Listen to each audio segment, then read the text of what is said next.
Hi, everyone. Thank you for tuning into another episode of the JB Show. Before we start, I'd just like to say that we're trying something a little new here. That I'll be doing a lot more podcasts on my own, where I'll be analyzing a lot of things that are in sports. You saw in my previous podcasts that I had quite a few things that are sports related, and I think that's what I'm going to be doing moving forward. I'll have on guests and I'll usually put those out on the weekends. That'll be a little bit longer, but throughout the week, I'll be having some shorter podcasts, 20 to 30 minutes, where I'll be analyzing a couple things that happened that day, happened that week. I hope you enjoy it, and thank you for listening.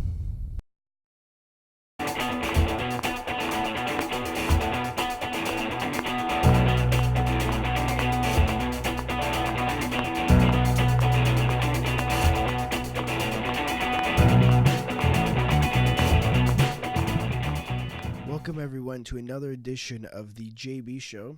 Today it's just me, and I'll be talking to you about a couple of trades that went down this weekend at the NHL Draft in Vancouver at the Rogers Arena. Now there are some pretty big trades that happened, and I'm quite curious to look at them, let you know what I think, and I want to hear what you guys have to say. So make sure you comment on YouTube, send me a message on Twitter or Instagram. Maybe we'll have a discussion about it, but hopefully you think I'm right. So let's get started with the first one. Now, Saturday morning, I got a notification that said PK Subban has been traded. And I was thinking, where will he be traded? My first thought, Toronto. But that didn't happen. I would have loved to have him in Toronto, but not for $9 million. Instead, he was traded to the New Jersey Devils for Steve Santini, Jeremy Davies, and 2 second-round picks. Now, some people would say that is the easy difficulty on NHL 19, and I would agree. I think New Jersey won that trade by far. There's no debate about it. PK Subban is an elite defenseman in the NHL. Is he worth $9 million? Some would argue he is.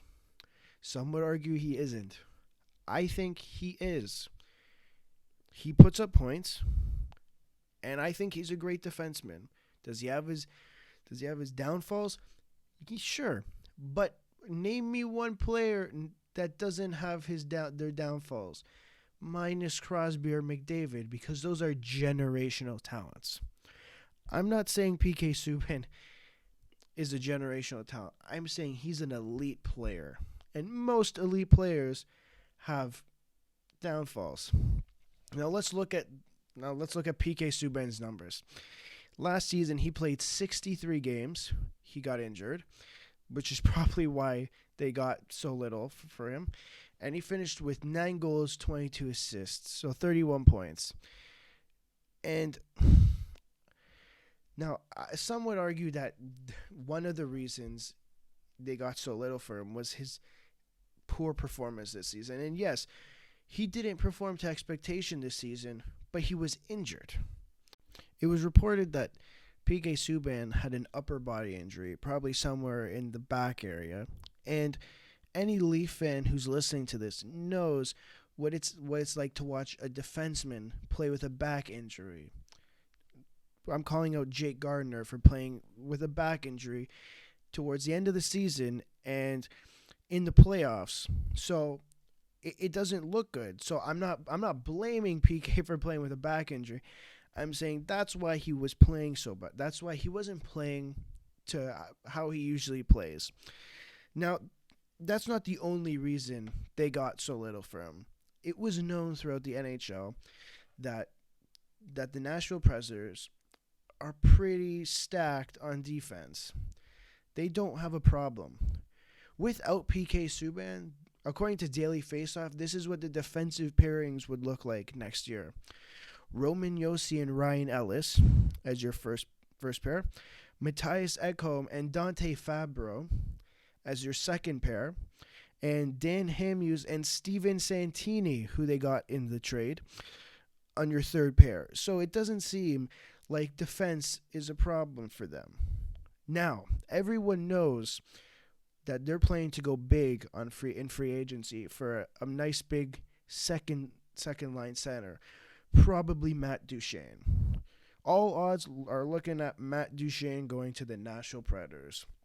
Now, last offseason, the Predators got Kyle Turris from the Ottawa Senators in a three-way deal, which included Colorado and then obviously Ottawa, where Colorado got the 4th overall pick in the 2019 NHL Draft. Now, Kyle Turris did not pan out. He did not play. He was not a good fit for the Nashville Predators, and I wouldn't be surprised to see him. I don't think he'll be back with the team next year, or he'll have a significantly decreased role with the team. Now, my guess is Matt Duchene, after the Jeff Skinner signing, is coming somewhere in between $9 and $10 million. Now, is he worth it? Probably. I personally don't think so. But he's a UFA, and he's probably getting calls from most of the teams in the league. So you're overpaying for Matt Duchene one way or another. So another thing from that, this Nashville Predators needed a team who would take Subban's full salary, and Nashville were willing to eat up $3 million, but they didn't want to. Now, it was rumored that the Leafs made a call, and my guess is that they said, we'll give you this nice package, but you're going to have to eat up $3 million of Subban's $9 million cap hit. I don't think David Poile of the Nashville Predators like that. So they said, I'm going to take what I can get, and they got basically nothing back. Now, Jeremy Davies, who's 22 years old, may pan out to something. I don't know. He played the last 3 seasons in NCAA and is probably heading to the AHL next season. Are his numbers good? Yeah, they're okay. But you're not getting a PK Subban type player back in this deal. Now, Steve Santini next year is probably going to end up on the 3rd pairing, and with the team that Nashville has, is probably going to end up staying there. And there's no reason to think that he's going anywhere else on that lineup. But there's definitely a good chance that he'll flourish on that line. He's not facing big opposition. He's got limited minutes and will probably play the penalty kill. So that's good for him. That they're getting a great third defensive pairing. But they lost PK Subban for pennies on the dollar because, number one, they didn't want to retain salary, and they need to go get a second-line center in Matt Duchene. Now, what will look really bad is if they made this trade and Matt Duchene decides, you know what, I'm not going to sign in Nashville. Let me go somewhere else. Now, they just look really stupid, and they made a massive mistake. So, if I'm going to grade this trade for New Jersey, I'm giving them an A. I'm giving them an A+.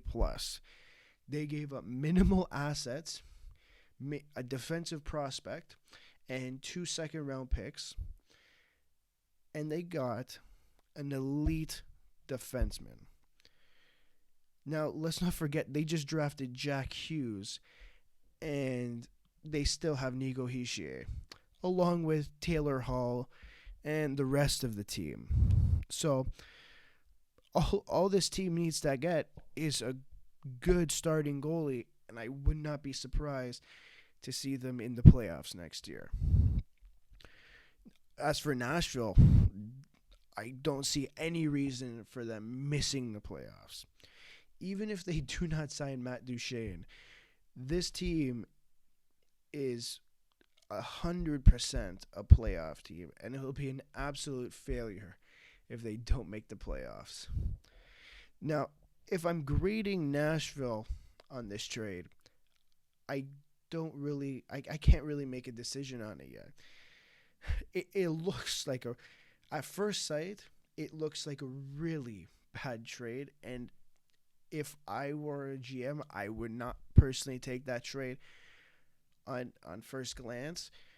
But if you go deep into it and the things that I've talked about, the salary cap issues, what the team really needs, and anything else that I've talked about, I could see why this trade was made. Now, this grade really relies on if Matt Duchene comes. And I'd give it a B if Matt Duchene comes, solely because they're fixing their needs on in free agency, but as a trade alone, I don't even know how low I should go. A C, a C minus.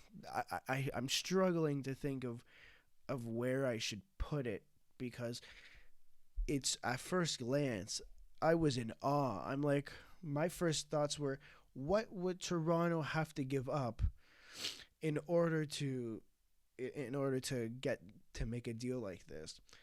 And it was very surprising.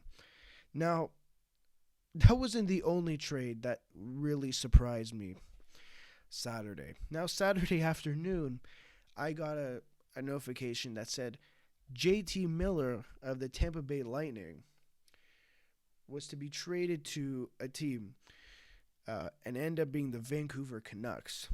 They gave up Marek Mazanik, his signing rights, who's the goalie, a third-round pick from the 2019 draft, which ended up being number 71, and a 2020 conditional first-round pick. Now, what's the condition?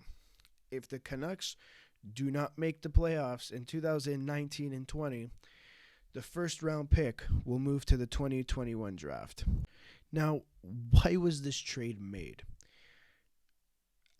I'd have to say strictly cap reasons. Tampa Bay are in a massive cap crunch. Right now, they have $10.6 million in projected cap space, and JT Miller was making 5.25. So they had just over $5 million of cap space left. And they have to sign Braden Point just this year. And next year, they're going to have to sign Andrei Vasilevsky, who right now is making $3.5 million and will be an RFA with arbitration. Now, that's why Tampa Bay made this trade. Pretty straightforward. They have quite a summer ahead of them, and it was just announced Ryan Callahan will not be playing next season due to an injury. So they have their work cut out for them. Now, Vancouver, on the other hand, it's a little bit different. They're an up-and-coming team. They could maybe make the playoffs next year, if not 2 years down the line, 3 years down the line.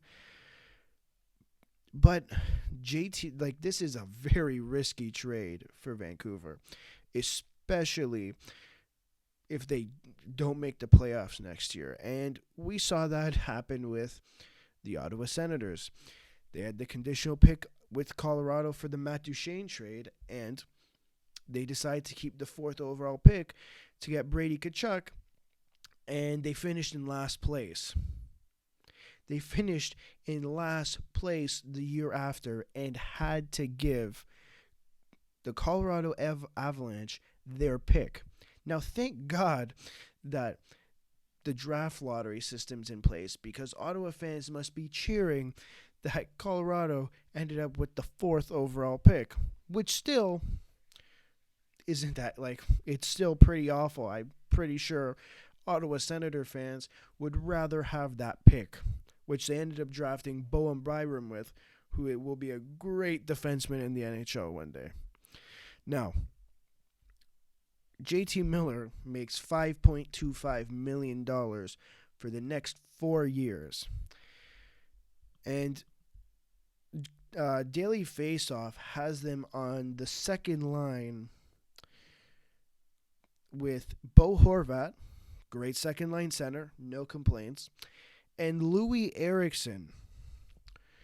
Yes, Louis Eriksson, who currently makes $6 million at the age of 33 for the next 3 years. Now, sure, Louis Eriksson was a great player. Is he a great player anymore? Personally, no. Last year, played 81 games, 11 points, and 11 goals. 11 goals and 29 points. I'm looking at his points totals, putting up 70 points in a season, 60 points. He's not the player he once was.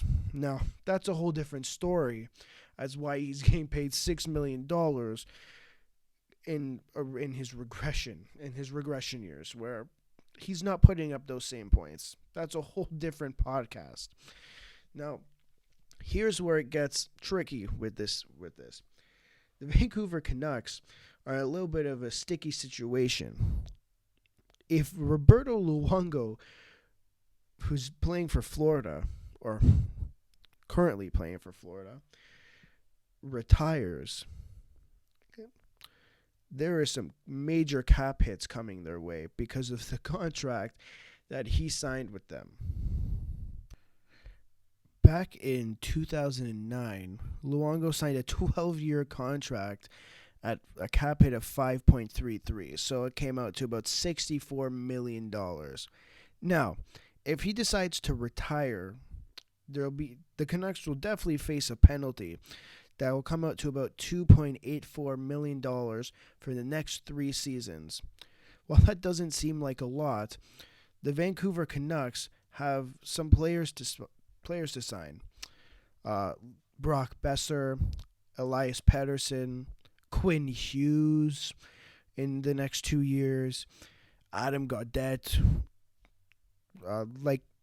These are players who are going to ask for big money. And the only reason I'm saying this is because I'm looking at the crop of RFAs that are coming out now. While maybe these players aren't as good, Brock Besser will be getting paid this summer. Long term, maybe he'll sign a bridge deal. If he signs a bridge deal, I can't wait till he becomes a UFA or an RFA at the end of his next contract, because he will be asking for a boatload of money.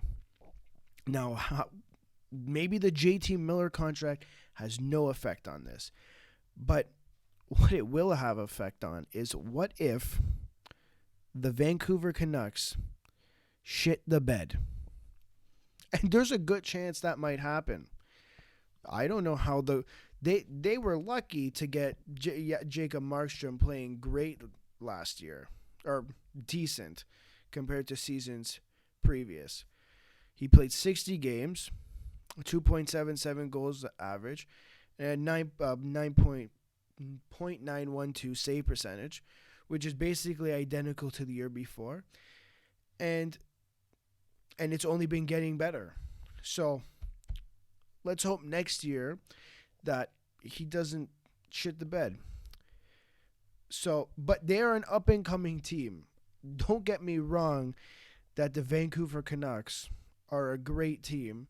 They have Thatcher Demko sitting right behind Jacob Markstrom with a 2-year contract at basically $1 million on the cap hit. They have Quinn Hughes coming up. And they have Chris Tanev on another year, Troy Stetcher, Elias Pettersson, Adam Gaudette. They have Josh Levo. Leaf fans, shout out to the Leaf fans. They have some great players who are coming up.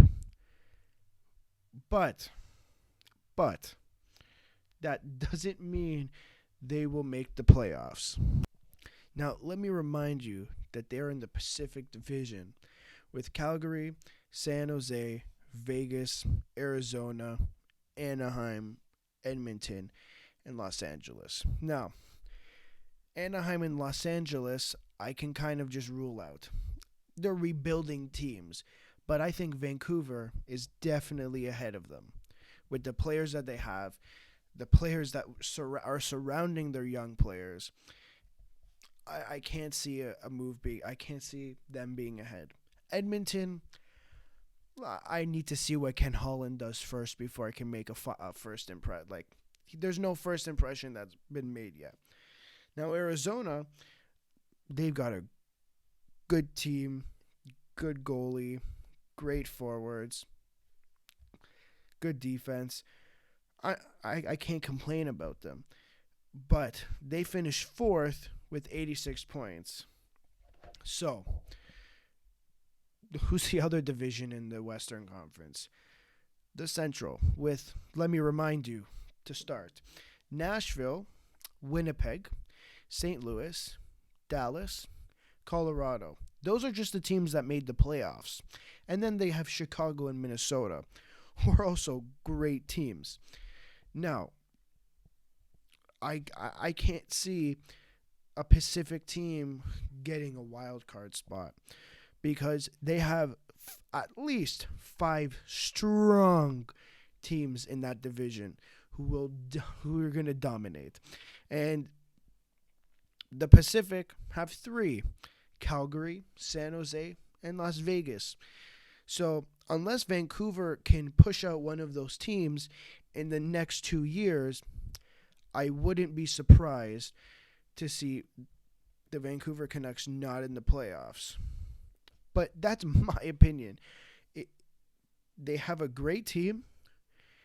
They're just in a really bad division in a really good conference. So unless they can completely change my mind. They can make. Listen, they're rumored to bring in Jake Gardiner. They're rumored to trade in Tyson Barrie. If one of those two moves happen, I will record another podcast, and I'm going to tell you that completely changes everything. That gives them a second great defenseman. Whether it be that will make Jay Gardner would be their second pairing left D. They bring in Tyson Barrie. That will be, I think, that should be their first pairing right D, which moves Chris Tanev to the second pair, which completely changes everything that I'm talking about. But at this moment, I really think that the Tampa Bay Lightning won this deal, only because they got a first-round pick either way and got rid of cap space. They got rid of cap space. And anyone who's listening, who's an NHL fan, will know how important cap space is in this league, where now the mindset is changing, where players should, in my opinion, should be getting paid what they will be doing, not what they have done. So I'd say great deal for Tampa Bay, and I think it's a risky deal for Vancouver, but I hope it works out. I really hope it works out. As a Canadian, I hope the Vancouver Canucks make the playoffs. Now, thank you for listening to another episode of the JB Show. Now, I know some of you are thinking, you're missing a trade. The Leafs gave up a first-round pick for Patrick to get Patrick Marleau off the books. And to you, I say, do not worry. I will be coming back in the next few days with another podcast with a little Leafs update. So, thank you for listening. Have a nice day, night. You choose.